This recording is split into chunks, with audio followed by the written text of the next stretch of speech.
pairs of letters. How many such pairs of letters? Pair মানে কি? জোড়া। দুজনকে নিয়ে একটা জোড়া হয়, সেটা কিসের করব? লেটারের। Are there in the word adequately which have as many letters between them in the word as in the English alphabet? মানেটা অনেকেরই বুঝতে অসুবিধা, ক্লিয়ার করো। তার মানে পেয়ার বলতে পারি এডি একটা পেয়ার, ডি ই কিউ, এভাবে অনেকেই করছিলেন না। শর্তটা কি? সেই দুটো লেটারই পেয়ার করবে যে দুটো লেটারের মধ্যে ইংলিশ অ্যালফাবেটে যতজন থাকে ঠিক ততগুলো লেটার যদি ওয়ার্ডের মধ্যেও থাকে তবে কি একটা পেয়ার হবে। এরপরেও অনেকের বুঝতে অসুবিধা থাকতে পারে, মেক ইট ক্লিয়ার। ধরো অ্যালফাবেটিক্যালি এর ঠিক পরে কে থাকে? ধরো এমন একটা word able, for example able, A B L E, তাই তো?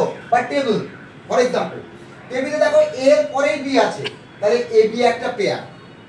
এইবারে অ্যালফাবেটিক্যালি টি আর টি এর মধ্যে কজন থাকে? Q R S. P R টি এর মধ্যে কজন থাকে? তিনজন। কে কে থাকে? That doesn't matter. What matters? কজন আছে? তিনটে লেটার আছে। যদি এমন ওয়ার্ডটা পাও যেখানে কিউ ও পিও আছে, কিও আছে, মাঝে যে কোনো তিনটে লেটার, আই ও জি যা খুশি, যে কোনো তিনটে, মানে number of letter, alphabetically particular দুটো লেটারের মধ্যে যতগুলো লেটার থাকে ওয়ার্ডেও যদি ওই পার্টিকুলার দুটো লেটারের মধ্যে ঠিক সমসংখ্যক লেটার থাকে তবে গিয়ে ওই দুজন একটা পেয়ার তৈরি করবে। ক্লিয়ার হলো ব্যাপারটা? এইবার এটা করার রাস্তা বিভিন্ন শর্টকাট ফটকাট হতে পারে, বাট আমি একটু অন্যভাবে অর্থোডক্স ওয়েতে করি যাতে ভুলের চান্সটা কম হয়। যেমন দেখো আমি ওয়ার্ডটা লিখলাম, কি করব দেখো শুধু। আচ্ছা আমরা কেউ কিছু পারি না পারি, অ্যালফাবেট তো পড়তে পারি। আমি যদি কাউকে প্রশ্ন করি এ থেকে অ্যালফাবেট পড়ো, কিভাবে পড়বে? A B C D E etcetera. ধরো বললাম অরিজিৎ তুমি পি থেকে পড়া শুরু করো, পি কিভাবে পড়বে বলো? পি থেকে শুরু করলে কিভাবে পড়বে? অ্যালফাবেট যদি আমি পি থেকে পড়তে শুরু করতে বলি তাহলে কিভাবে পড়বে? পি, প্রথমে পি পড়লে তারপরে কি পড়বে? তারপরে এন্ড সো অন। আমি যদি বলি তুমি যদি এম থেকে শুরু করে, এম থেকে শুরু করলে কিভাবে পড়বে? M N O. ব্যাপারটা ক্লিয়ার? এখানে প্রত্যেকটা লেটার থেকে আমরা অ্যালফাবেটিক্যালি পড়তে শুরু করব যখন আমার পড়া লেটার আর লিখিত লেটারে ম্যাচ পাবো, তাহলে শুরুর লেটার আর যেখানে ম্যাচ পেলাম সেই দুজন একটা পেয়ার। যেমন দেখো এ থেকে শুরু করলে A B C D E F G H I J, কোনো ম্যাচ নেই, এ থেকে কোনো পেয়ার নেই। ডি ই পেলাম, ডি এর পরে ই তে ম্যাচ পেয়েছি, এখনো তো লেটার বাকি। F G H I J K L match হলো না, কোনো পেয়ার হবে না। কিউ আর এস টি যেটা পড়ছি সেটা এখানে আছে, কিউ টি একটা পেয়ার। ইউ ভি ডাব্লিউ আর নেই। U V W X Y Z নেই। A B C D E নেই, টি থেকে তো আগেই পড়া আছে। ই এফ জি নেই, এল এম নেই। লেফট থেকে রাইট দুটো পেয়ার পেয়েছি, কাজ শেষ না।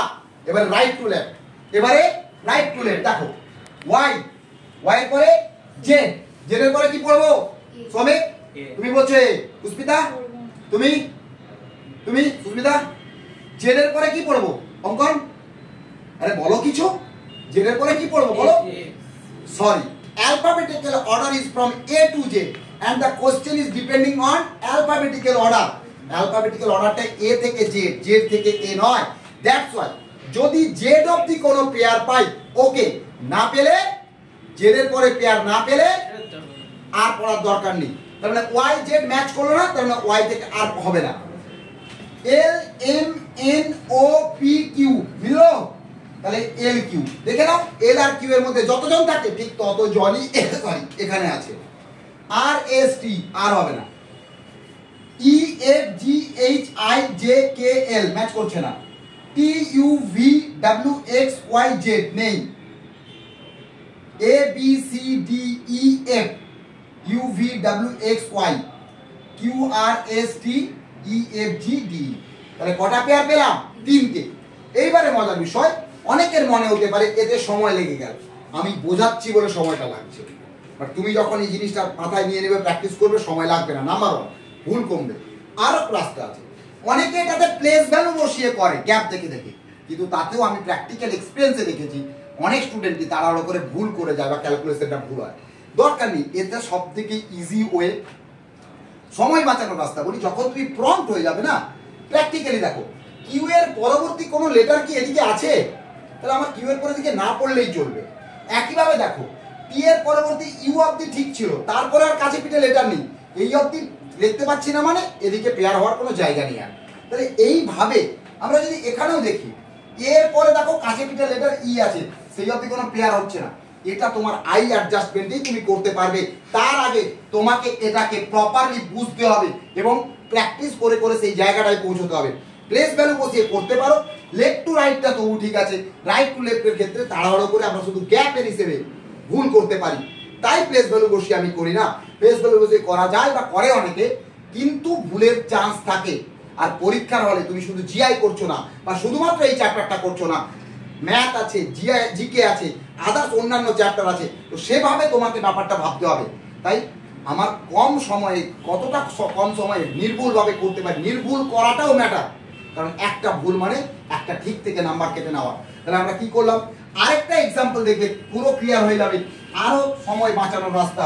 যেমন দেখো পরে দেখো অপারেশন, অপারেশন এটা যদি আমরা দেই তখন আমরা কি করব, দেখো ওপি, এখনো সিকোয়েন্স বাকি আছে, ভালো করে দেখবে, সময় বাঁচানোর রাস্তা বলছি। ওপি, আমাকে আবার ফিরে এসে ওপি পড়তে হবে, পড়বো না।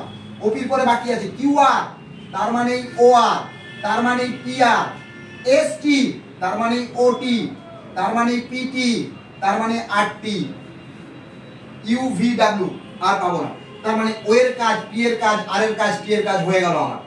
নেক্সট ইএফজিএইচআই, ইআই, জে কে হয়ে গেল, A B C D E, O P. Left থেকে রাইট দেখো 7টা পেয়েছি, কারো কোনো কনফিউশন, কারো কোনো অসুবিধা, কয়েক সেকেন্ড লেগেছে কিন্তু।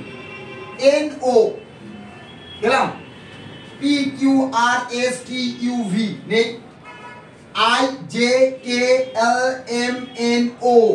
আমি কি ভেঙে ভেঙে বোঝানোর জন্য এইভাবে কেটে কেটে বলছি বলে তুমি কি করার সময় এইভাবে কেটে কেটে করবে নাকি? অনেক ফাস্ট ওয়ে করতে পারবে এবং নির্ভুলভাবে তুমি অ্যান্সার করবে।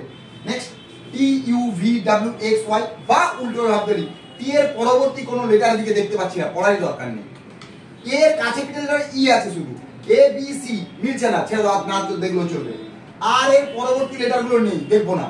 ই এর পরবর্তী খুব কাছের লেটার নেই, পি কিউ নেই, সময় বাঁচবে কিনা, দ্যাটস অল। বুঝতে পারলে?